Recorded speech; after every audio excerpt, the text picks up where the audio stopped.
Ever noticed how some footballers just vanish from the spotlight? Names you cheered for last year, but now, poof, gone. Yes, let's start with the best example. Liverpool's former talisman, Felipe Coutinho.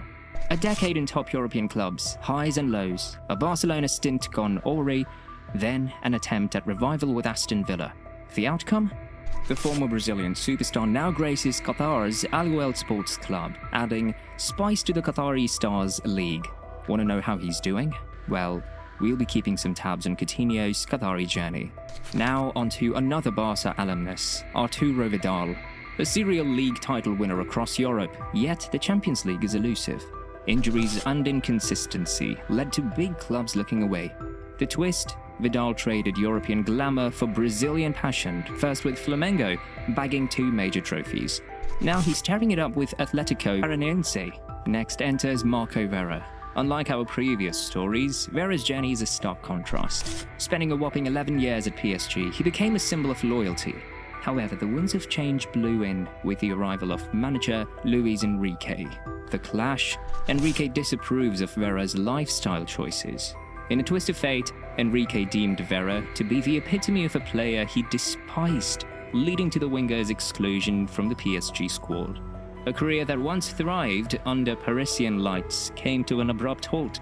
Yet every cloud has a silver lining. Vera found himself on a new pitch under the Qatari sky with Al Arabi. Here in Qatar, far from the scrutiny of European managers, he's rediscovered his position in his game, delivering some of the best shots out there.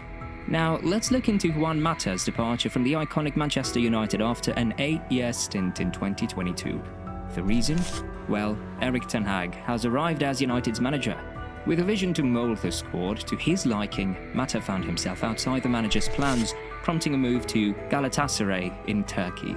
However, the Turkish adventure wasn't all sunshine for Mata. His playing time took a significant hit in the second season, despite Galatasaray extending a 1-year deal.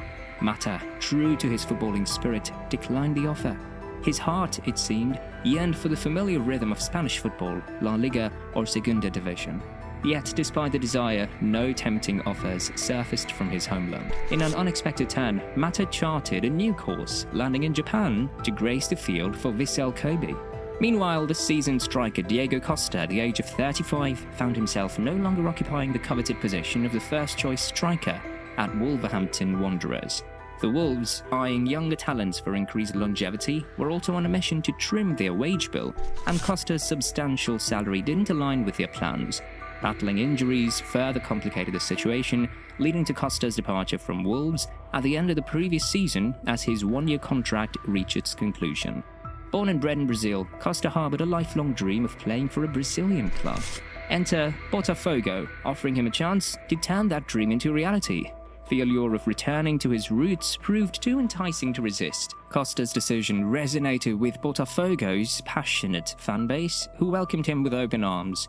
As one of the prominent teams in the Campeonato Brasileiro, Serie C, Botafogo stood as a formidable contender for the title, a challenge that Costa eagerly embraced.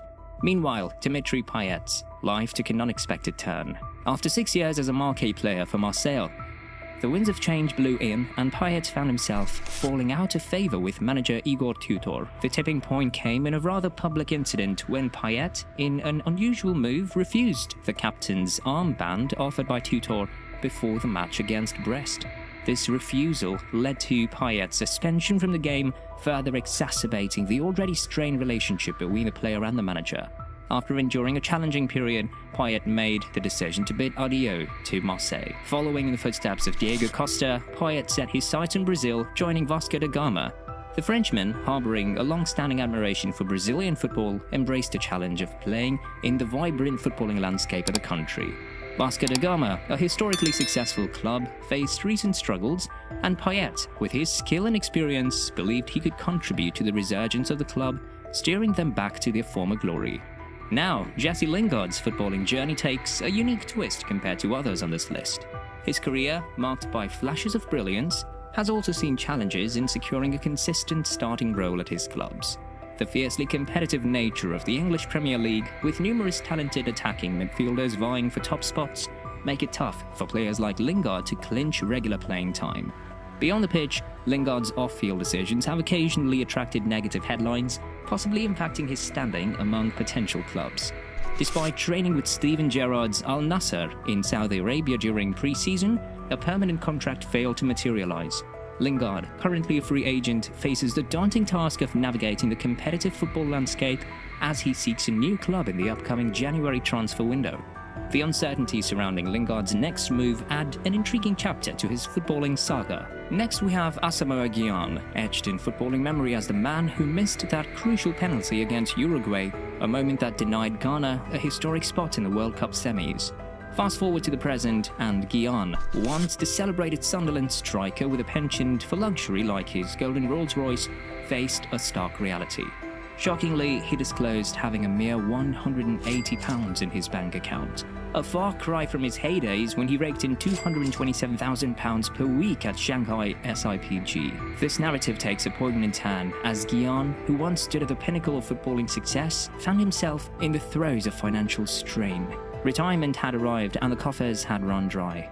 It's a somber reality check for a player who once basked in the glitz of high earnings but now grapples with providing for his family. Finally, we have Eric Djemba-Djemba, a name resonant with Manchester United fans, notably played alongside legends like Cristiano Ronaldo and Ryan Giggs during his stint as a midfielder for the club.